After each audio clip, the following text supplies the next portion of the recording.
For reasons of security, convenience, and accountability, each person working on your smart detailing website should have their own user account.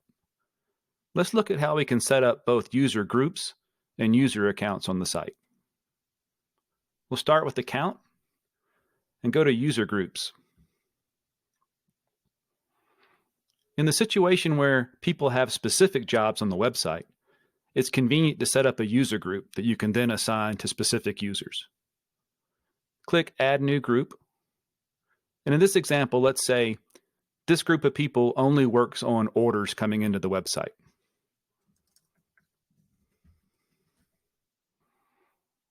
You can leave internal comments if you need. And then save that change. Now we'll choose which permissions this user group has. In this case, we'll use permission by selection, and that means only the checked options will be available for the users assigned to this group, as opposed to permissions by exception, which gives them access to everything except the options we check. So for this order manager group, we'll scroll down to orders and give them access to that. Sometimes in the process of handling orders, they'll also need access to the catalog. So we'll scroll back up and give them access to that. Just your items and library items is enough. Now we'll save those changes, and we've created a group for order managers. Now let's look at how we set up individual user accounts. Click Add New User. We'll make this username person. Add an email address.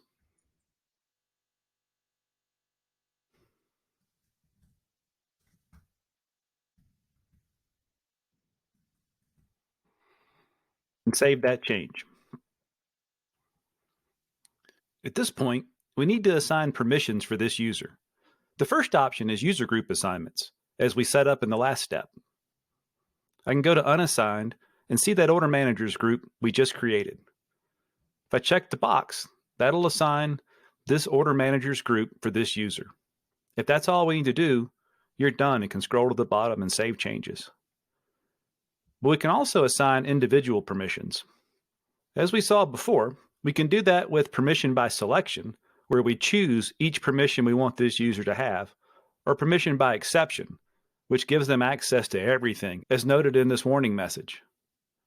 Be careful when you do this. It's easy to give people more permissions than you mean to. In general, use permission by selection to be specific. So if this user needs access to accounts, maybe content and commerce manager, we just select the pieces we want them to have permissions for. When we're done, just scroll to the bottom of the page and save the changes. Before we leave this page, a couple extra things to note. If you need to update this user's email, you can do that here. And if you just need to reset their password, you can do that for them by checking this box and clicking Save at the bottom of the page.